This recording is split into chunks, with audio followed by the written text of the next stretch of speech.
Estudió y se recibió de ingeniero civil en la Universidad Nacional de Rosario. En 1989 ingresó a la función pública comenzando su carrera política como director general del Servicio Público de la Vivienda. Fue subsecretario de Obras Públicas, secretario general, secretario de Servicios Públicos y coordinador general de gabinete. En el 2003 fue elegido intendente de Rosario y fue reelecto en 2007. Entre 2011 y el año 2015 se desempeñó como senador por el departamento de Rosario y a fines de ese mismo año ganó las elecciones a gobernador de Santa Fe por tan solo 1.776 votos a su contrincante Miguel Torres del Cel. Padre de 4 hijos, casado con la legisladora Clara García y simpatizante de Central, se sienta en el íntimo del día en 30 el ingeniero y gobernador Miguel Lifchitz.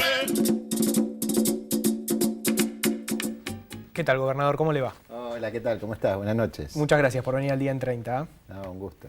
Bueno, estas imágenes a veces muestran también el lado más lindo de la política, de conocer personalidades muy interesantes, ¿no? Pasaba Maradona, Fontana Rosa, el propio Fito Páez, Sí, bueno, sí. Mujica también. Algunas imágenes que ya no recordaba, pero sí, muy lindas. La verdad que ser intendente de Rosario a mí me dio el privilegio de visitar lugares que de otra manera no hubiera visitado, ciudades de distintas partes del mundo, y también de conocer personalidades realmente notables, que si no, probablemente un ciudadano común no hubiera podido conocer.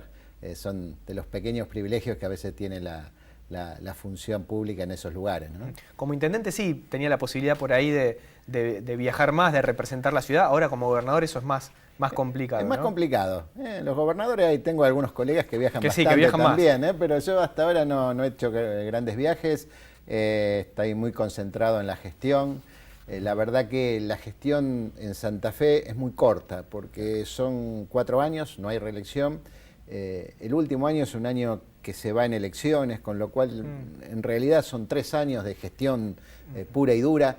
Y por lo tanto es como que hay que aprovechar muy bien esos años, no hay que perder un solo minuto, un solo día, por lo menos yo lo veo así y desde que arranqué el 15 de diciembre del 2015 no he parado. La verdad que le he dado duro todo el tiempo y bueno, creo que los resultados se van viendo de a poco. Ni siquiera la lesión en el pie lo No, frenó. ¿Cómo viene eso? Con esto me paré un par de semanas porque bueno, los médicos no me dejaban salir, Claro. pero... ¿Le hace caso? Pero después sí le hago caso. ¿Sí? Le hago caso porque todos me han advertido que tenga cuidado, que es una lesión complicada, que hay que recuperarse de a poco.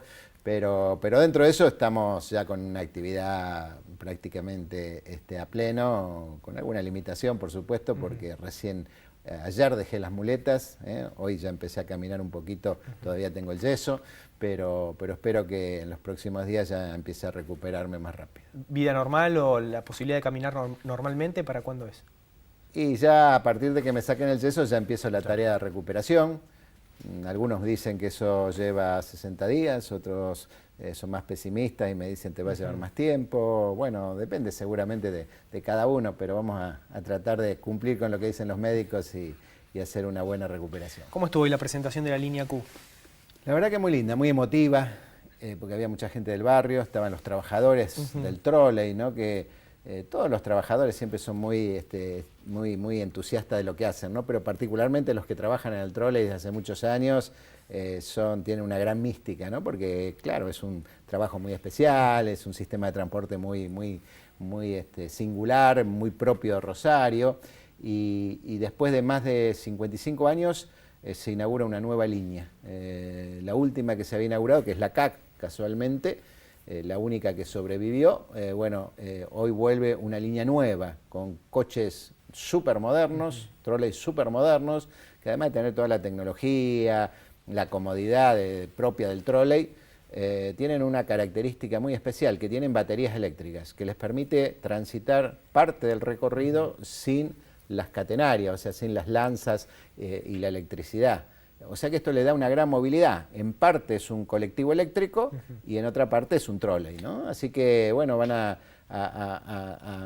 hacer el recorrido, un recorrido nuevo también para la ciudad, desde allá, desde la zona suroeste del distrito, por Avenida Francia derecho hasta Mendoza, por Mendoza hasta la ciudad universitaria, hasta la Siberia, y de ahí de vuelta por el mismo recorrido. Y va un poco en relación a lo que pasa a nivel internacional, ¿no? Del transporte híbrido.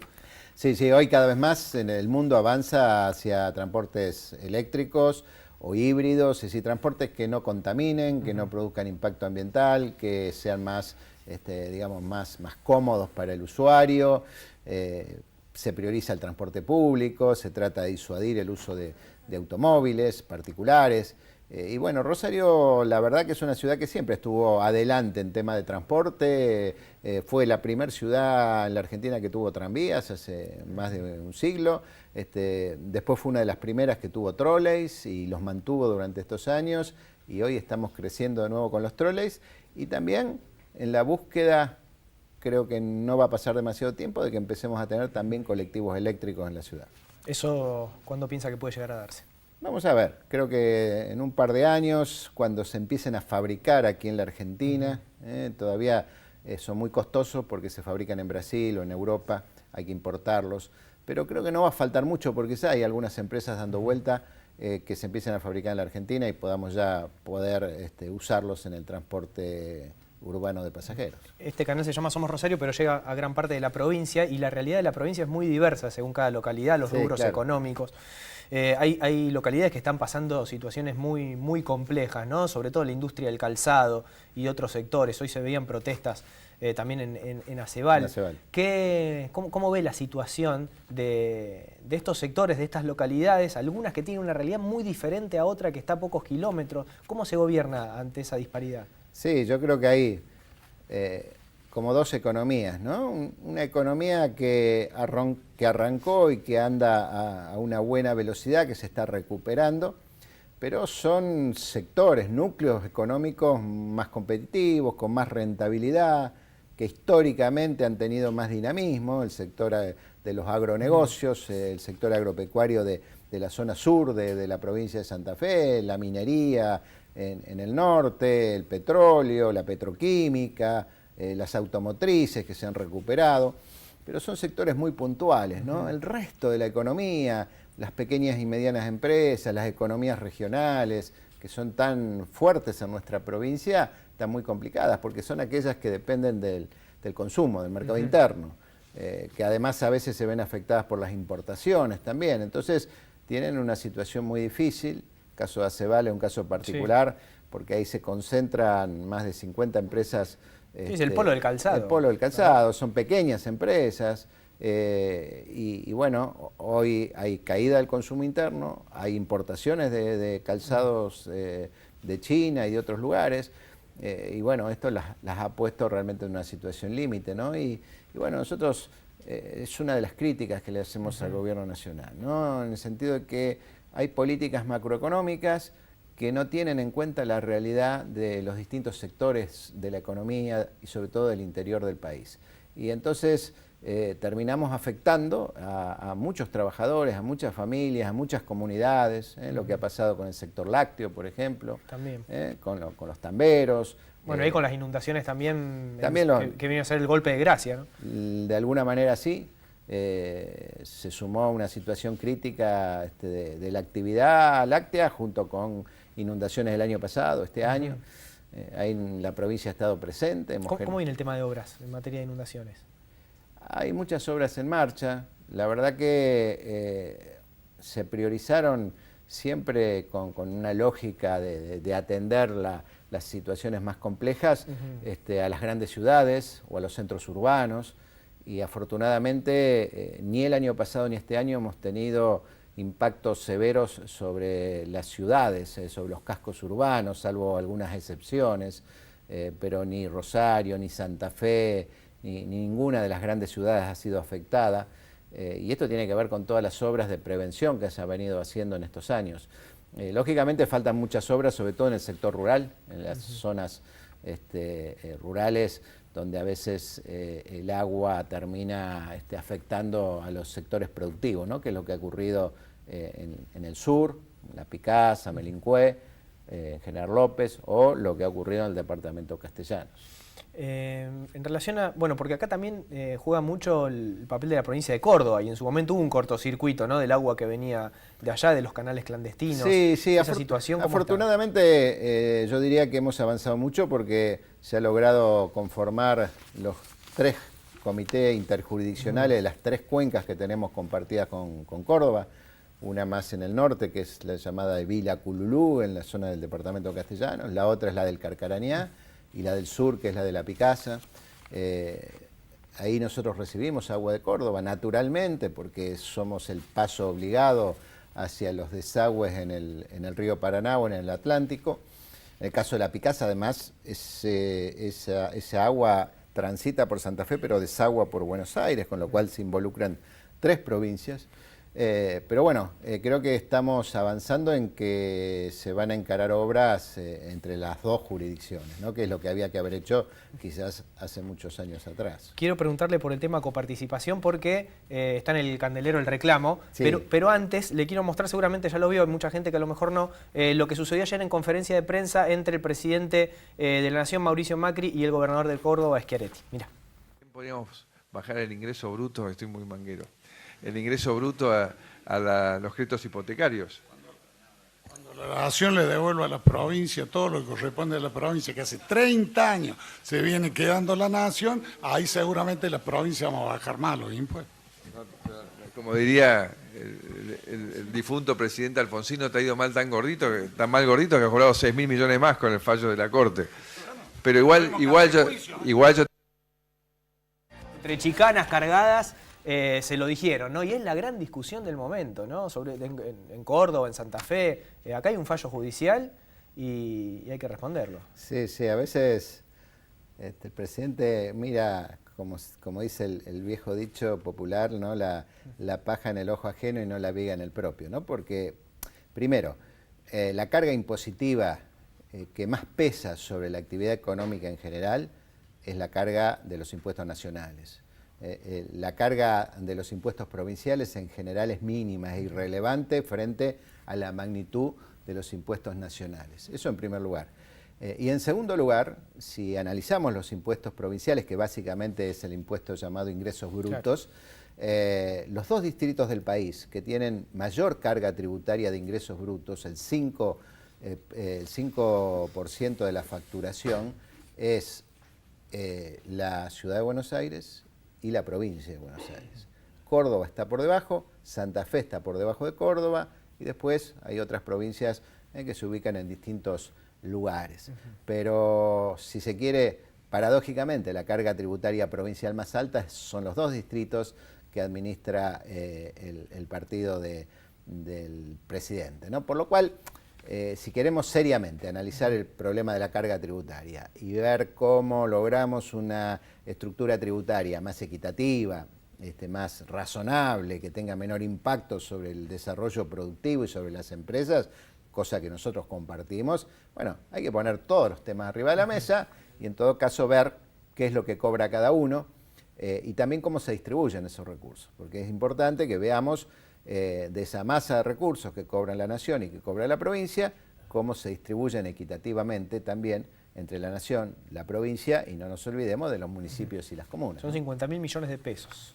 50.000 millones de pesos es lo... Si tomamos los intereses del año pasado y de este también, ¿no? Sí, 50.000 millones es en el caso de Santa Fe sí. La deuda que se acumuló durante prácticamente 7 años de sí, coparticipación, de un 15% que el gobierno anterior nos retenía de manera ilegal o inconstitucional y que luego la Corte dijo, no, falló. Señores, Santa Ahora, Fe tiene razón, hay que devolverle esa plata. Están preparando ustedes un plan de cobro, que Sí, en realidad tendría que ser un plan de pago, pero exacto. bueno. Nosotros arrancamos... ¿Cómo va a ser ese plan? Arrancamos la gestión el año pasado y nos reunimos con el presidente, con los ministros, y le dijimos, bueno, nos pidieron paciencia, esperen un poco, muchachos, que tenemos que ordenar la economía, ordenar las cuentas. Bueno, nos pareció razonable. Sí, que era lógico también porque ellos estaban llegando y el fallo de la Corte había sido hacía semanas. ¿No? Eso también hay que decirlo. Así que nos pareció razonable y prácticamente nos tomamos todo el año en la espera de alguna alternativa. Como eso no se dio, este año retomamos un poco las negociaciones en febrero y nos dijeron, sí, ahora sí vamos a darles una nueva propuesta, el nuevo ministro Duhovne. Bueno, pasó de febrero a junio y esa propuesta no llegó. Entonces hemos tomado la decisión de hacer nosotros una propuesta, la vamos a presentar el martes que viene a la mañana en Santa Fe con los intendentes y presidente de comuna. Básicamente vamos a pedir que una parte de esos recursos sean devueltos en efectivo, en cuotas mensuales a partir de enero del año que viene, durante los próximos 2 años, y que el resto sean títulos de deuda que puedan ser negociados en el mercado o acumulados por la provincia para generar un fondo anticíclico, pero bueno, por lo menos una herramienta que nos permita decir, bueno, acá están los recursos, los santafesinos vamos a decidir después qué hacemos con esos recursos. Tienen que Usar recursos también para las comunas, para las ciudades. Para las ciudades y comunas, porque una parte se coparticipa, claro, y además todas las obras que se van a hacer con eso, obviamente que benefician a todos los santafesinos, porque nuestro compromiso, y así quedó establecido en la ley de presupuesto, es que todos los recursos que provengan de esta deuda sean afectados exclusivamente a la obra o a la inversión pública. Gobernador, en el televisor van a pasar algunas imágenes sobre las cuales quiero que usted opine y me diga qué es lo primero que piensa. Vamos a empezar a compartirlas. La primera es esta. Lo noto solo ahí, con esas dos personas. No sé por qué me da la sensación. Bueno, 3 niveles de gobierno: intendente de Santa Fe, gobernador de Santa Fe, presidente. Creo que es una foto que muestra la convivencia y la necesaria articulación que tiene que haber en los 3 niveles de gobierno. Yo diría que es correcta. Sí. Obviamente uno siempre tiene más afinidad con las personas con las que tiene cercanía política, ¿no? No es el caso, tenemos diferencias, tanto con el intendente como con el presidente, pero creo que hay una relación, si se quiere, respetuosa, cordial, de cada uno respetar el lugar del otro y de tratar de buscar acuerdos y consensos, y en ese punto yo rescato como positivo el tiempo que hemos transcurrido de 1 año y medio, ¿no?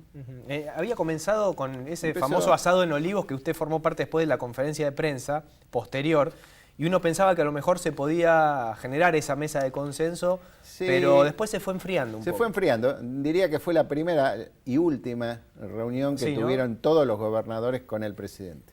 Después hubo algunas otras reuniones con ministros.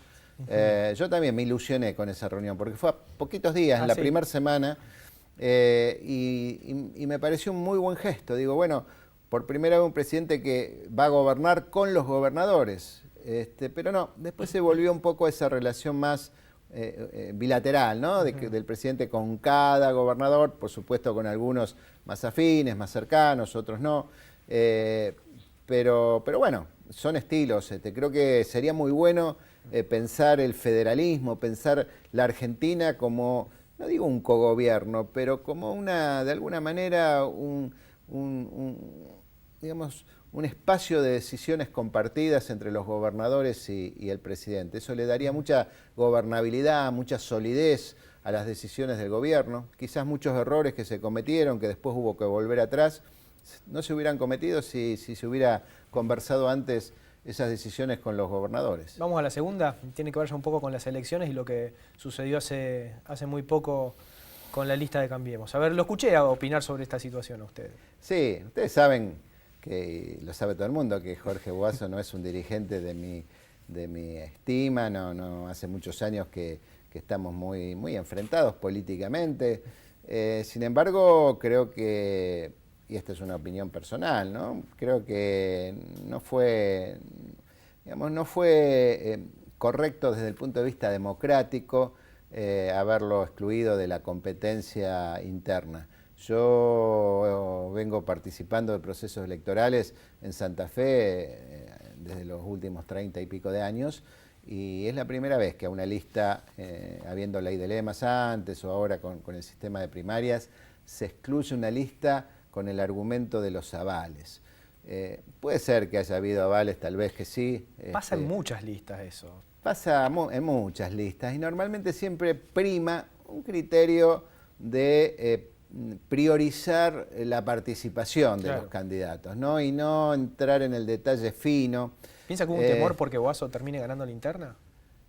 Quizás había ese temor, no lo sé o no, pero yo en eso siempre soy partidario de abrir la participación, porque eso legitima al que gana. Si si se hubieran presentado ambos, si hubieran competido y ganaba Cantar, bueno, hubiera quedado legitimado. Pero bueno, ahora va a quedar siempre la duda de quién hubiera ganado esa interna. Y creo que el sentido de las PASO justamente es ese, que haya una participación amplia, ¿no?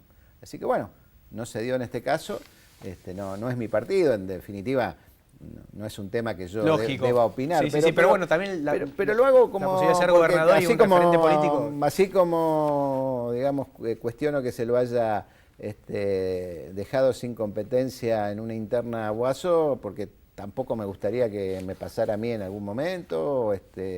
Así que bueno, creo que esto vale para todos. Vamos ahora a la próxima foto y ahí sí ya nos metemos en el partido. Y tiene que ver con el candidato que eligieron, Contigiani. ¿Quién es Contigiani? ¿Por qué fue él? Para la gente que no lo conoce, porque está en un área que a veces no es muy mediática. No, pero a pesar de eso ha sido quizás el ministro con un perfil más alto de mi gestión, a pesar de que tengo varios ministros importantes que se han destacado por la tarea de gestión. Sin embargo, Luis, que no viene de la política, por lo menos de la política partidaria, ¿no? Es un hombre que ha trabajado mucho en la Federación Agraria, que viene del movimiento agrario de la provincia, es oriundo de Arequita, aunque hace muchos años vive aquí en la ciudad de Rosario, pero ha mostrado no solamente una gran capacidad de gestión en este año y medio difícil para la economía de Santa Fe, con una gran presencia en todos los problemas de crisis que hemos tenido, con mucha iniciativa, generando programas y planes de estímulo, de promoción de la actividad económica, de la industria, del sector agropecuario, del sector cooperativo, realmente muy, muy importante, se ha destacado y además ha tenido posiciones políticas relevantes, ¿no? Es decir, un dirigente que tiene posicionamientos muy claros en defensa de la producción santafesina, en defensa de las empresas, ha sido el primero en denunciar el problema de las importaciones, así que cuando Antonio Bonfatti decidió no ser candidato, porque de alguna manera era el candidato natural, todos pensamos que Luis iba a ser una muy buena representación del frente, ¿no? Que podía sintetizar los valores, las ideas del frente y que va a ser seguro una voz muy fuerte en el Parlamento, en la Cámara de Diputados para defender a Santa Fe. La próxima imagen tiene que ver con quién va a ser candidato acá. ¿Se la juegas para la próxima candidatura a intendente, Hapkin, ahora? Bueno, esta es una elección de concejales, lógicamente... Sí, pero acá se van a medir en Rosario. Sí, sí, pero la experiencia muestra que no siempre los que ganan elecciones de concejales después son intendentes, ¿no? En mi caso, por ejemplo, yo nunca fui concejal. Mónica Fein venía de ser diputada nacional y no concejal. Hermes Wiener sí, Hermes Wiener había sido concejal y después fue intendente, pero no siempre se da eso. Pablo creo que es un dirigente importante para la ciudad. Es un hombre joven, pero que aún con su juventud ha aquilatado una gran experiencia como dirigente. Como dirigente estudiantil, fue presidente de la Federación Universitaria Argentina, fue concejal de la ciudad, fue diputado provincial, fue diputado nacional y después tuvo un gesto político muy importante, que es dejar la Diputación Nacional, abandonar la Diputación para venir a la gestión de Rosario, ¿no? A ponerse un poco el overol, a ponerse la ropa de trabajo y salir a la calle a meterse en la gestión de todos los días del municipio, ¿no? Así que aúna su experiencia legislativa con su experiencia también de ejecutiva, así que creo que es un excelente candidato y que le va a dar una fuerza nueva al Frente Progresista. Creo que es una muy buena lista, la acompaña Verónica Irizar, que es una dirigente joven, con mucha experiencia también, pero con mucha fuerza. Lichu Seno, un dirigente que viene más de la sociedad civil, de otra historia, de otra trayectoria, pero que le aporta mucha humanidad, le aporta mucha sensibilidad a esa lista, otra impronta distinta, no tan política, pero sí muy social. Así que estoy convencido que los rosarinos van a encontrar en la lista que encabeza Hapkin la posibilidad de apoyar lo positivo, lo bueno que se ha hecho en la ciudad en estos años, pero sobre todo de pensar en el futuro con nuevas ideas, con nueva energía y con nuevos proyectos. Le quiero agradecer, gobernador, por estar acá en el Día en 30 y hacerle la pregunta que hoy recorrió todos los medios. ¿Quiere ser presidente? En realidad, todavía con todo lo que... En realidad, el periodista, el Indio Luque, en el reportaje que me hizo ayer, Me preguntó si me gustaría ser Claro, presidente, claro. no me preguntó si yo quiero ser ¿Y a quién no presidente. le gustaría Y si claro, está en la política? Exactamente, yo le decía que es como si a un jugador de fútbol le preguntan si quiere jugar en la selección, claro. ¿qué va a decir? Que no.